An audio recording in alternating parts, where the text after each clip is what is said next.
Good evening. Welcome to On Another Levels, Arthur's Babble. Tonight, our guest is Mr. Author Khefa Nosakhere.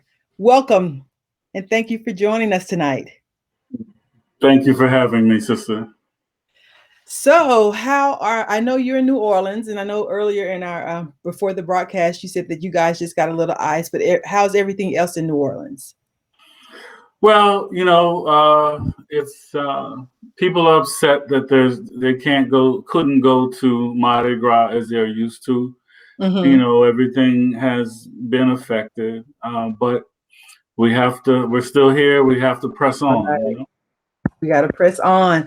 As I said to my co-host tonight, the show must go on. We have power. We have internet. The show must go on. So we interviewed you last year, and we had a great discussion just talking about masculinity. And we had another gentleman join us, and so you're back with another book already. So let's get into your book. So the title of your book is Quiet Desperation. How Yes, did ma'am. you come up with that title, and what's behind that title? A few years ago, first of all, the title comes from Henry David Thoreau's Walden. Men lead lives of quiet desperation and often go to the grave with a song still in them. And when I heard that a few years ago, I knew I had to do something with it, with the title.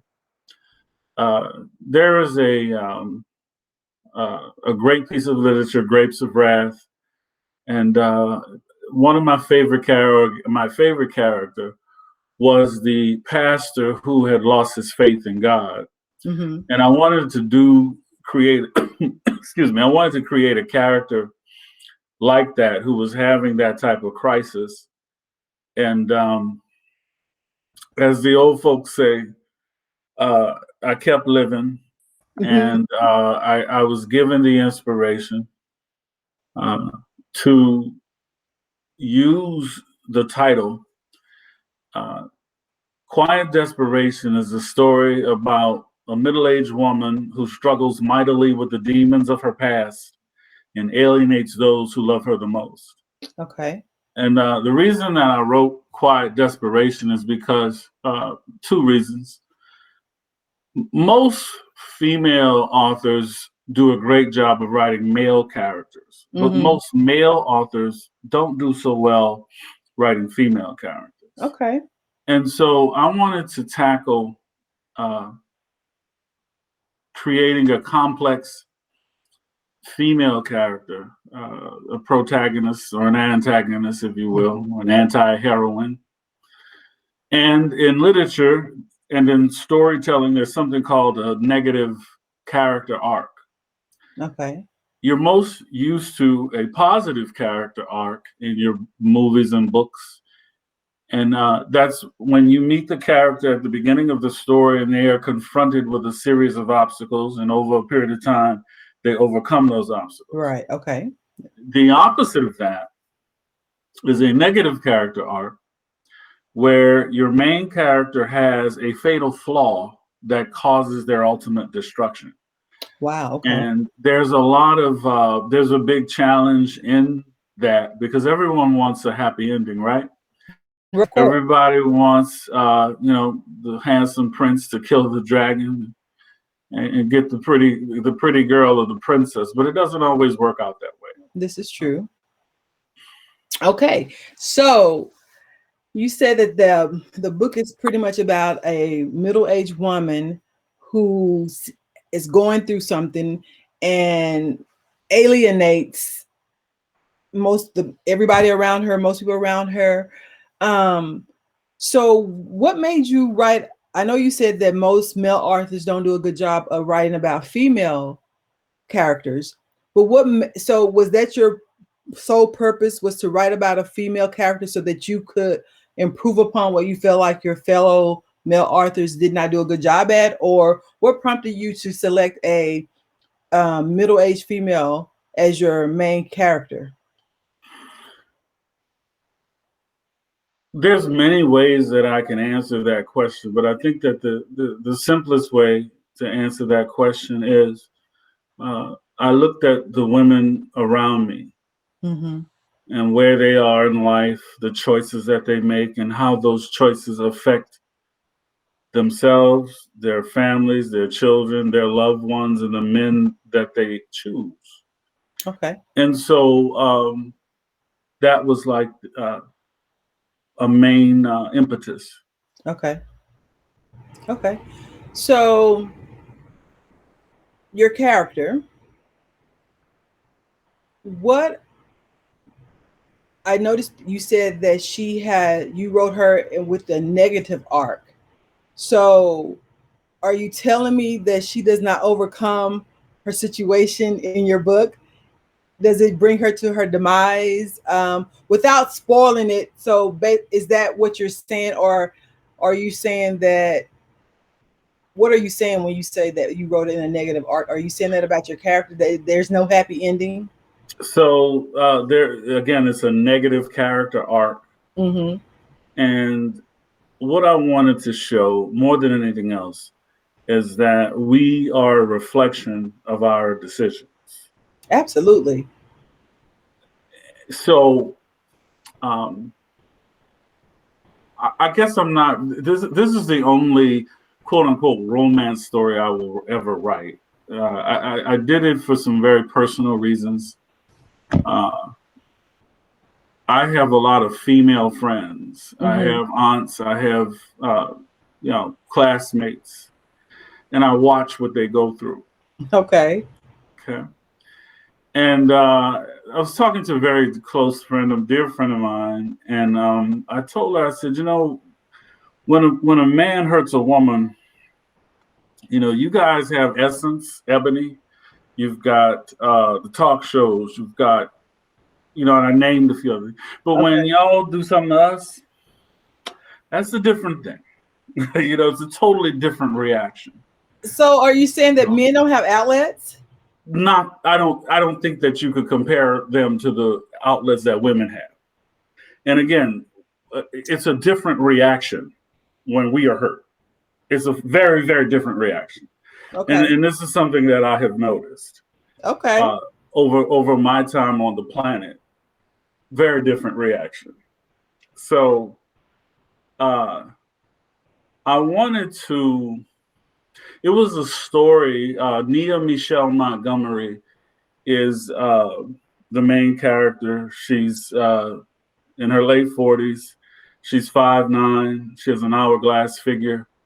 She's just stunning. Okay, Okay. and she has her blessing is her curse, Mm. in that she's frustrated in every aspect of her life. I won't go into her early life because I want you to encourage your readers to get the book. We want them to get the book as well. Uh, her blessing is her curse. Pam Grier said that her beauty was her curse, Mm. and most beautiful women, it is a curse for them, especially if they want to be respected for their mind and what they have accomplished. Okay. And so, with so many women in my life who I've had tremendous and have tremendous friendships with, there is a very negative double standard that women have to deal with. Black men, we have to deal with racism. Women have to deal with sexism. Women have to deal with the unfair double standard. And so, again, that kind of delves into uh, wanting to take on the challenges. Me being a straight man writing a believable, complex female lead character. And that was really one of the biggest challenges that I wanted to take on. Okay. So, do you have a passage in the book that you could read to us for the audience that you feel like is that just stands out to you? I actually sold all the copies that I had. Yeah, No. Are you well, that's a serious? bad thing for the interview, but it's actually a good. So let's see. I do, and I even gave my cousin I gave my cousin the printout that I have, So, um, but what I can say is that the beginning of the story takes place at the Montgomery plantation, and Hattie Mae Montgomery was a very unique woman. In 1865, she knew how to read. Okay. She was very well respected. She was also a Union spy. Okay. And so at the beginning of the story, so the mirror, on the cover, there's a very, very, very beautiful mirror. That Yeah. mirror was taken uh, from the Montgomery, Colonel Montgomery plantation. And the mirror is the central part of the story, Okay. in which it makes its way down to Nia. And the mirror is a very again, it's the central part of the story, and it's written in first person. And again, I wish I had had more time, and I would have actually had a copy here. That's okay. That's But okay. however, the focus group that read it told me. And by the way, it was I want to say about 8 women, and I say one brother read it. Okay. And they all told me that they felt that the story was quite compelling.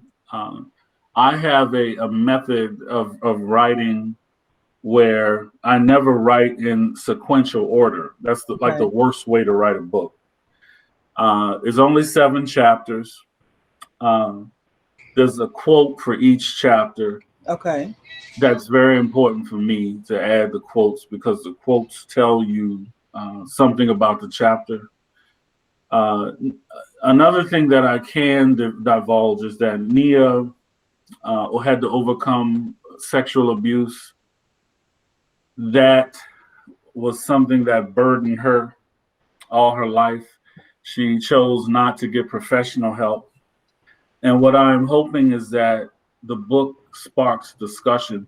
Even with the progress that we have made, I think it's still safe to say that counseling is still taboo in the Black community. Very much so. Very much so. We've made some progress, Right. but what I'm hoping is that when sisters read my book, the the focus is clear. Okay. In terms of the decisions we make. We are the decisions we make. This is true. Okay. So it's 1865, and you said Hattie Mae Montgomery. Mm-hmm. Okay. So I'm not gonna go into too much because I don't want to give away. Where can people get your book? Where can they purchase your book? The best way to get it will be Amazon. The paperback is available now, and the ebook will be available on Saturday. And the ebook on Saturday. Is it also available on Kindle? Yes, and Okay, it's so I and because I it's thought also available on KhefaNosakhere.org. I'm getting all of the bugs worked out with my e-commerce. There's still a okay, lot to do in that regard.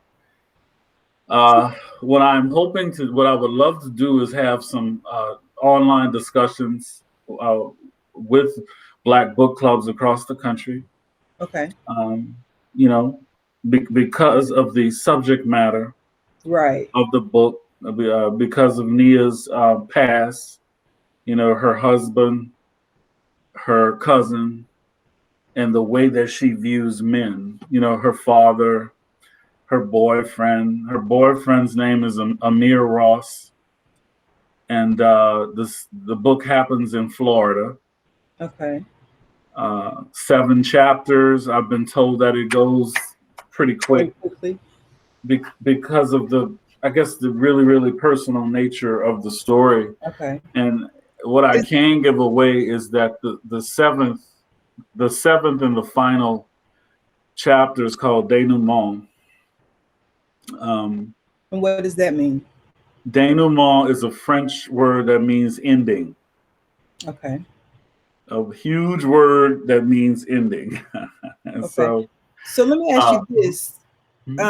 Okay. So I know you said you had a focus group and they said that it was very compelling, but do you think that just from your perspective, from a woman's point of view, that it's going to be relatable, very relatable?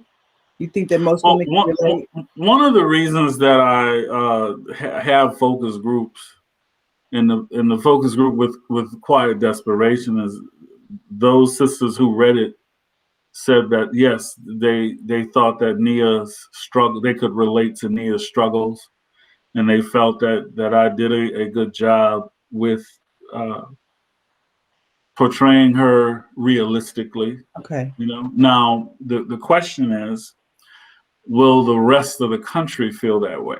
And And that so is yet to be determined. that is yet to be determined. Yes. Right. Okay. Well, that's good though that your focus group thought that the character was relatable, because the worst thing about reading a book, especially as an African American woman reading about a another African American woman, when the character is so unrelatable, where you're looking at like, who is this person and where did they get her from? Because I don't know anybody like this. Okay, so I know this is a new book. So this book, you have a book launch coming out on Saturday for this book. So you want to tell us a little bit about your book launch? So the book launch, as you can see by the flyer, I wanted to share something with my audience, and that something is Black literature. And I plan to read some things that are very, very close to my heart.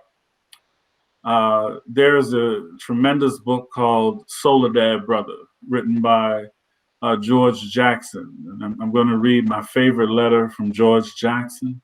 I'm going to read a slave narrative, my favorite slave narrative, poetry. It'll be a hodgepodge of uh, Black literature that my audience probably has not heard of, Mm-hmm. because what happens in the American school system is that we get the same things over and over.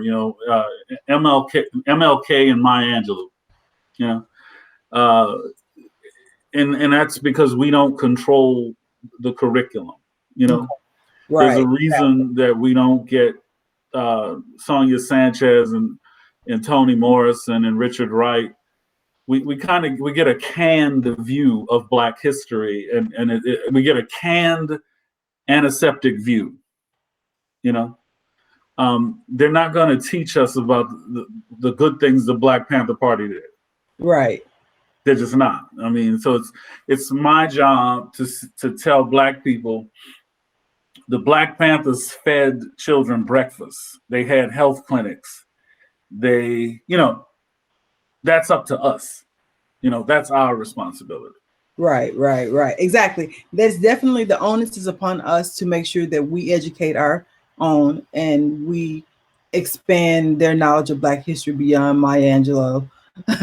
And so that is true. So your book launch is more of a combination of your talking about your new book as well as a little bit of Black history, correct? Actually, it's the other way around. Okay. I'll say very little about my books. I mean, people are going to know where to find them and why they're relevant. But if in my biography, my bio, I'm very, very, very, motivated by the great scholars who came before us. Dr. Francis Cress Welsing, Richard Mhm. Wright, James Baldwin, Langston Hughes is my favorite writer. When I heard the poetry of Langston Hughes as a very young child, I just thought to myself, wow, that's powerful. You Right. know, Your um, other book that we interviewed you about, you talked quite a bit about Langston Hughes, and what was another author? so one of the stories that just blew me away is, Langston Hughes called Richard Wright and told him about a great young man named James Baldwin. Mhm. I mean, look at those three names. Right. Okay, you'd be hard pressed to name three greater names in literature. And uh, Richard Wright was a mentor to a 24-year-old at that time, and I think it was 1946. He was a mentor to a young James Baldwin and made sure that he received a Rosenwald Fellowship, Mm-hmm. which was, I believe, it was either 24 or 26,000. I can never remember which one it is. It's one of those two.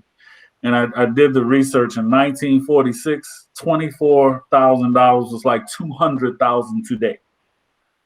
Okay, and no one talks about that. And so, while I am on the subject of the my book, the nonfiction book, Institutional Racism and the Search for African American Masculinity and Identity in Selected Works of Richard Wright, I will do a documentary.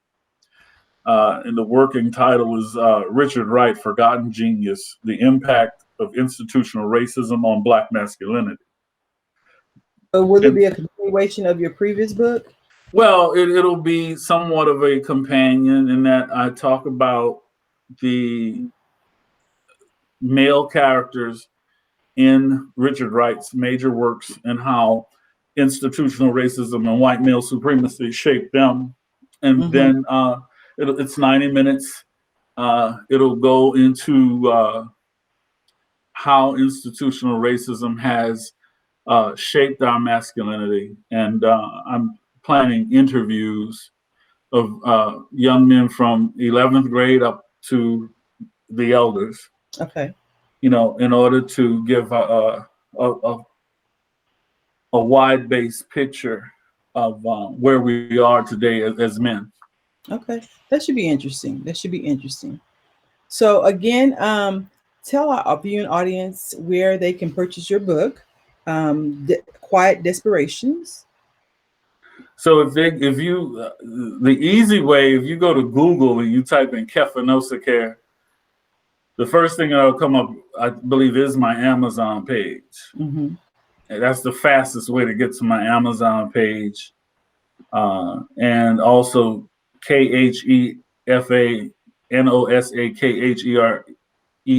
KhefaNosakhere.org. You can order from my website. Okay. Awesome. Awesome. Awesome. So I'm going to check in with our audience to see if we have any questions for you right now. Okay. And let's see here it does. Let's see.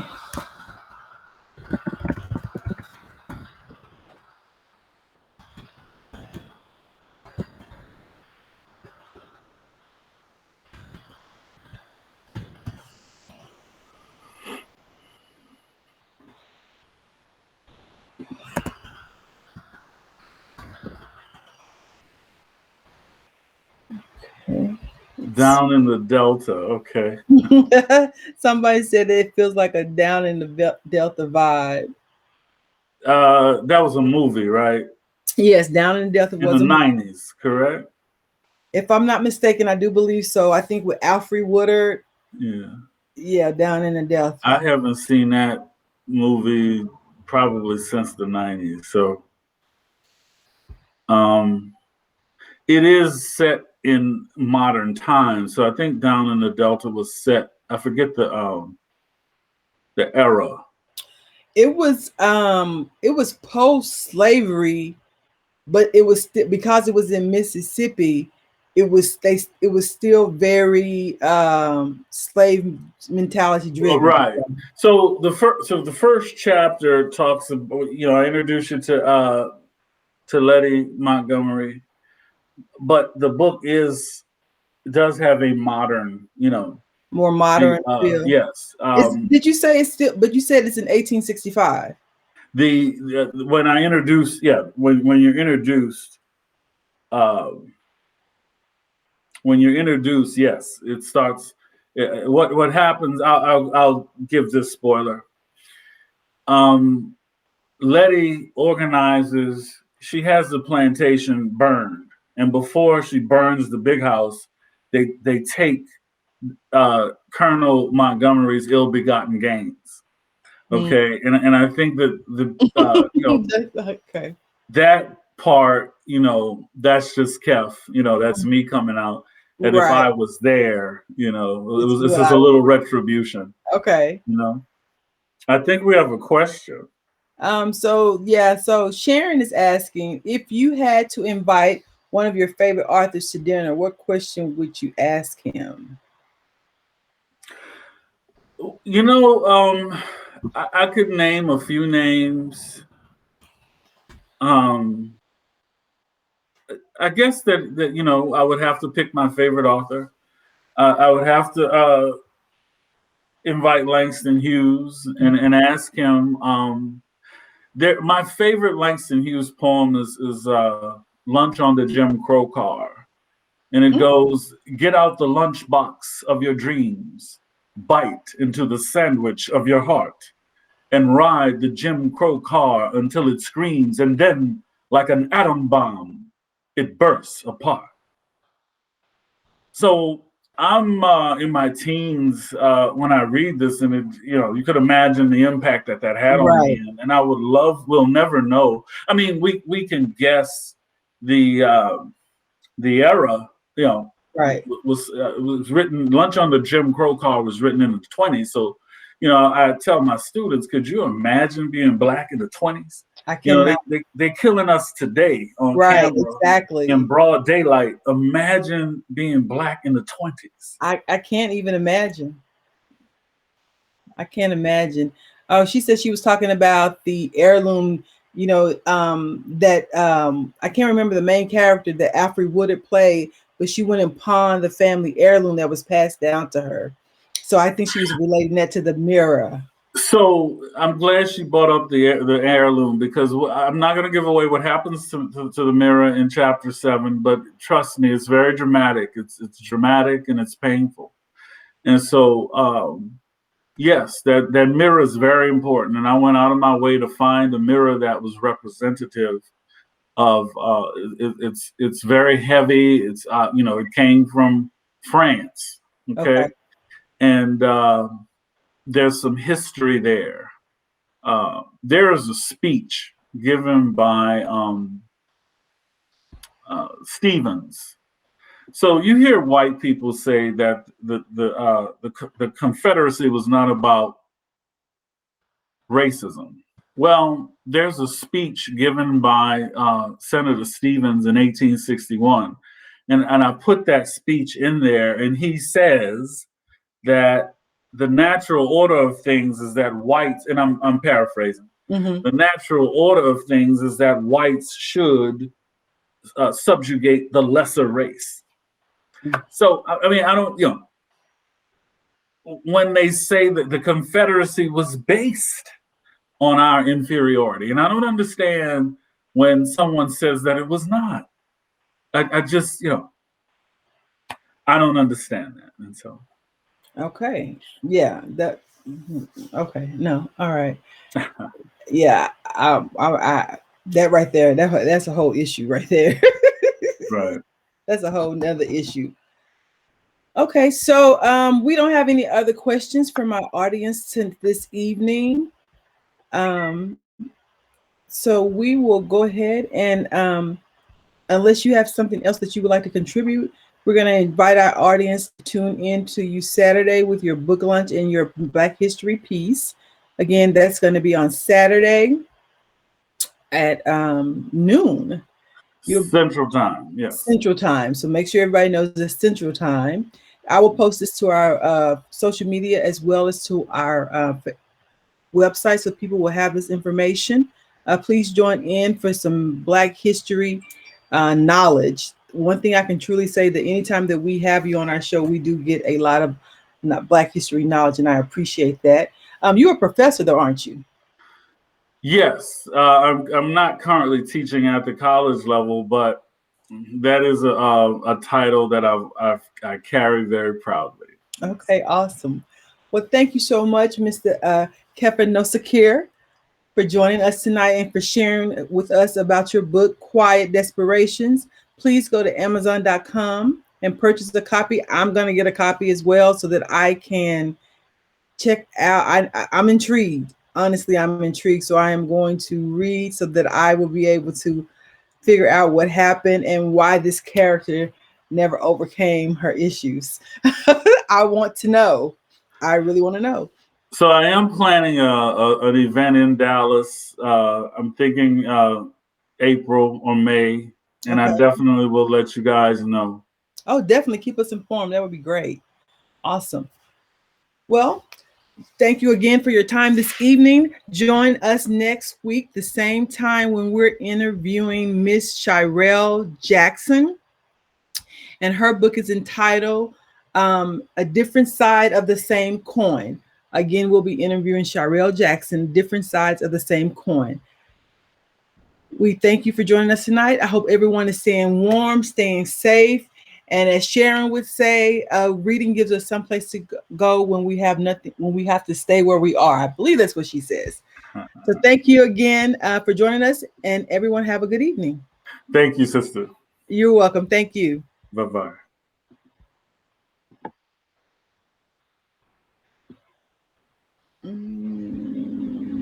Let's see.